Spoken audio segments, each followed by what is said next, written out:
I mean, it is. I shouldn't say it's not. It is, but it's going to be not whipped around. It's going to be whipped around on, but it's not going to be.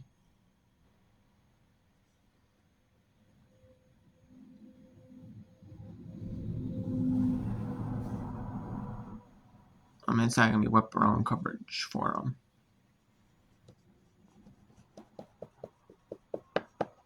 Like, it's not going to be whipped around like maybe when I'm doing the whip arounds. It's only going to be early in the day. I mean, I may not be able to whip you around on the quarterfinals. I mean, maybe a little bit, but not like a ton of whip around. Maybe just like very low, brief whip around.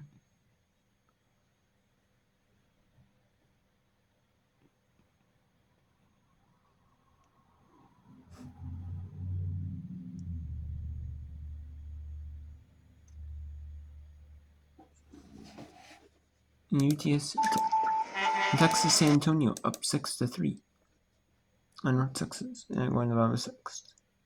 In the top of the sixth, the Texters are up 7-1 on the University of Texas at Arlington. In baseball, you see so many players, whether it be Vladimir Guerrero Jr. or guys like Dante Bichette's son, but come in and play a sport. But a lot of times when people are so good at one sport, the parents are, a lot of times, the kids will go into something different because they can never live up to what their parents did. You know what I'm saying? And so they might go to a different sport. Maybe that parent just overcoaches them in that sport or something, and they find something different. The thing that you see about parents usually that were really good athletes themselves, they're really good about letting their kids live their own lives and find their own spot. That's fair. Embry chops that one. Holland able to grab that on the bounce. Gets the lead runner over on second. Credit to Holland. And they're not able to get the double play. Actually, let's go to the double box. Let's see if Arlen will they be able to play. Will they be able to make it 7? Let's see if St. Joseph's is able to make it 6. Run rule in 6. They have an opportunity though, because if they get a run hit, if they get hit, that can go into 3rd. And right there it is. There's the other first. That's the only play you can make. Runner at 2nd and to 3rd. No, all they need is outfield hit, and that's the game for St. Joseph's. They'll win at 6. They'll win it in 6. 9-1 in 6.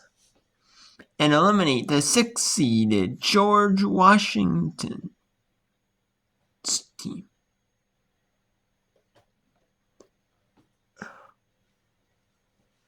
A colonial of George Washington.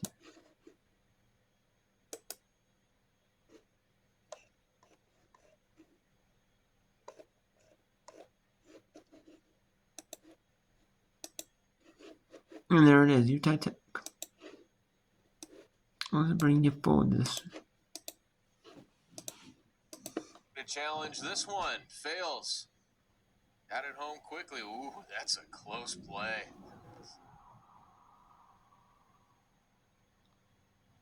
Potentially a 1-2 put out. And we'll see what this review has in store for us. Back-to-back reviews here in the bottom of the 6th. We'll be right back on ESPN. Plus.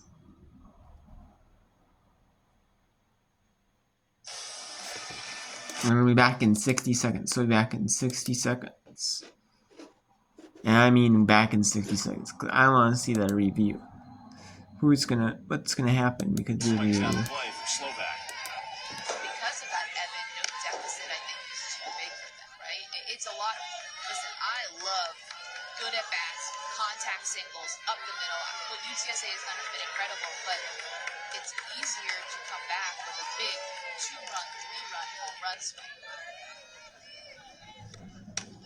That's why North Texas throughout the year, top 3 in this league, and hits, doubles, and home runs in almost every category.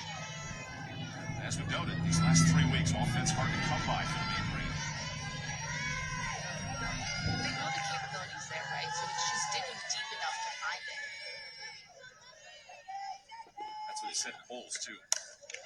This ball's popped up, but it's got some carry on it. Hang on now! One-run game on the slowback ball.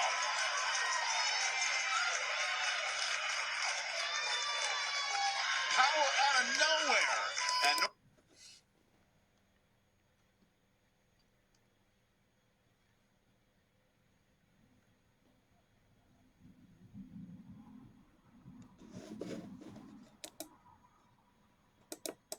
It stay in. I couldn't tell initially, but it did stay in. It showed a lot, went to the end, but it stayed in.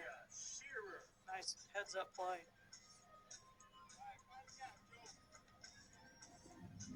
So a great play by G-Dub to stay alive, and now Julia Shearer. Wouldn't it be fitting if she's the one to come through here in the bottom of the 6th, as great as she has been inside the circle? 7 strikeouts for Julia Shearer, and just a solo home run given up. Daniela Liu took her deep on the first pitch of the 5th inning. Otherwise, Shearer has been just unstoppable. She's got a 1-0 count to work with. Grounder to the left side. Hogue going to first. Todoroki down for it for the final out.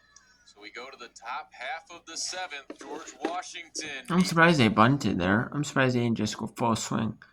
You'd rather go full swing and then you get out in the infield or something, even than just bunt, you know.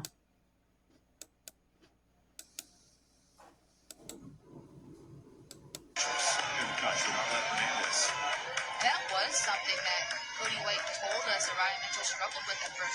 Was she going to be able to play at this level? Well, she settled in so nicely and has been a key piece for North Texas. pop up. Let's Rucker run. Nice coverage. He's got the warning track covered. 2 away.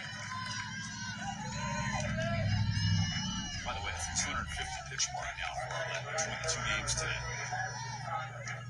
She hasn't slowed down either. Arlette Hernandez throwing so many pitches, continuing with that speed. The spin is still there. It's incredible.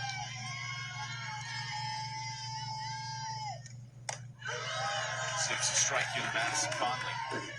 If you're North Texas, though, stepping into the batter's box, I'm telling myself that, right? This pitcher has thrown so many pitches today. How can I capitalize on a mistake that she's bound to make?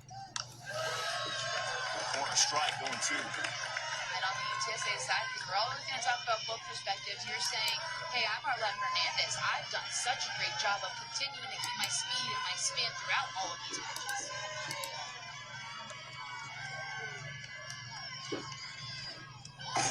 Yes, I'm up against some scores. Oh, George Washington, there's a going in the sun. They're up 8-1 after 6. UC San Diego up 7-3 over University of France. 1-2. In the top of the 5th, Alabama 6, San Antonio, Texas San Antonio.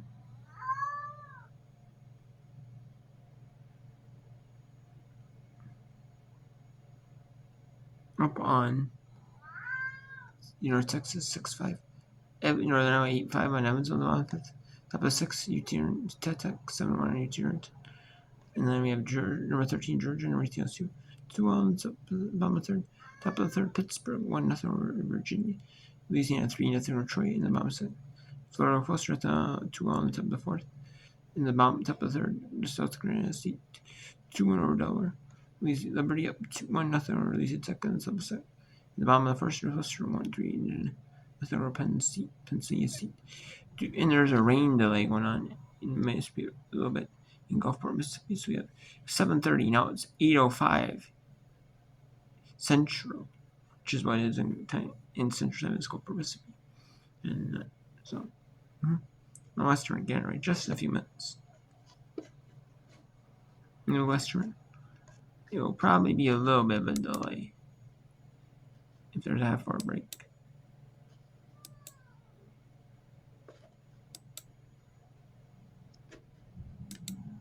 Goes to work right away.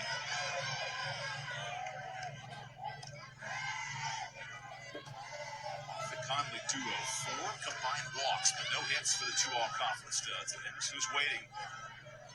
See who they play. CU beat UTSA at home, Austin, North Texas on the road.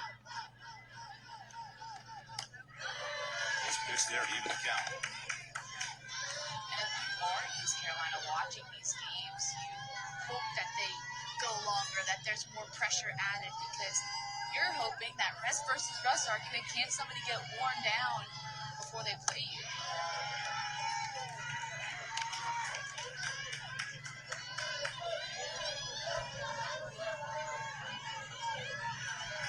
Pretty grueling 2 games for Arlen Hernandez. 6 innings in the early game, 125 pitches. Now in the 6th year.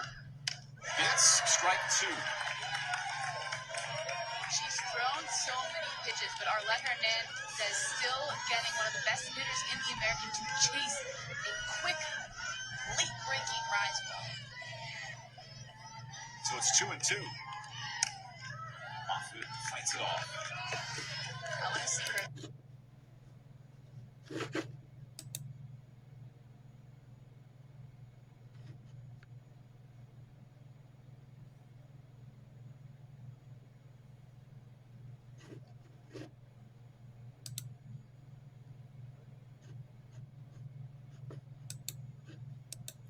Let's go to Evansville, Northern Iowa. In the softball elimination game. Northern Iowa, 8-5 lead. Let's actually bring in a double box. Actually, let's bring in the triple box. Let's bring in the triple. Actually, let's bring in the triple box. We have Northern Iowa, 8-5 Evansville. It's in the top right. We have Russian, 8-2, or St. Joseph 8-2 Russian. In the bottom, we have UC San Diego 7-5 or UC Santa Barbara